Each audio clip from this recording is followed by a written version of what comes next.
What's up, guys? I have just spent the last 3 weeks on an epic sailing of the Northwest Passage from Greenland to Alaska, and I wanted to share my top tips for planning your first or next Northwest Passage expedition. So the first and most important way that you can prepare for your Northwest Passage cruise is just be flexible. Nothing here goes as planned, regardless of the fact that these itineraries are scheduled out years in advance, because it's all dictated by the weather conditions, the sea conditions, the ice conditions, various rules and administrative regulations that no one can possibly foresee. You just have to be willing to go with the flow, because changes are going to happen. It's just all part of the journey. My second tip is to pray for ice.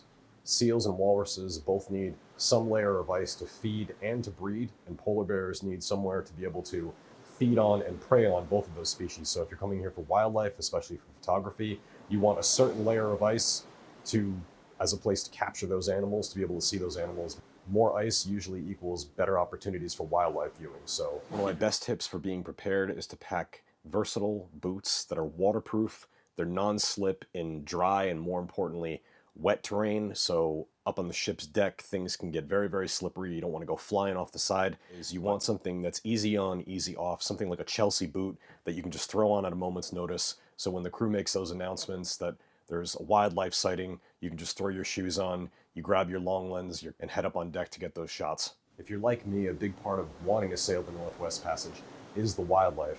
You want those epic shots of polar bears, walruses, narwhal whales, belugas.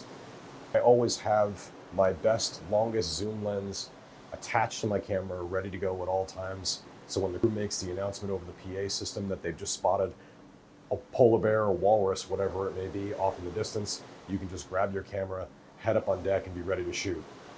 And my last tip is basically just a heads up that non-US flagged vessels, which is pretty much every ship on every major cruise line that sails the Northwest Passage that I'm aware of, by law are not allowed to make any stops in Alaska other than their beginning or end point. So if you're sailing from Nome east, you're going to have 4, 5, 6 days at the beginning of your trip.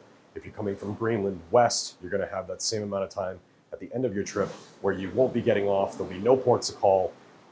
The ice really starts to thin out at this point, so you're less likely to see wildlife. So you're just going to be staring out at open ocean for, that long stretch of time. So not necessarily a bad thing. You can use it to relax, but just come prepared.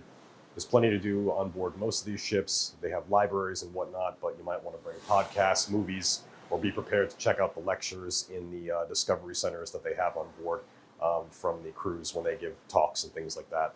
So, like every other tip, just come prepared.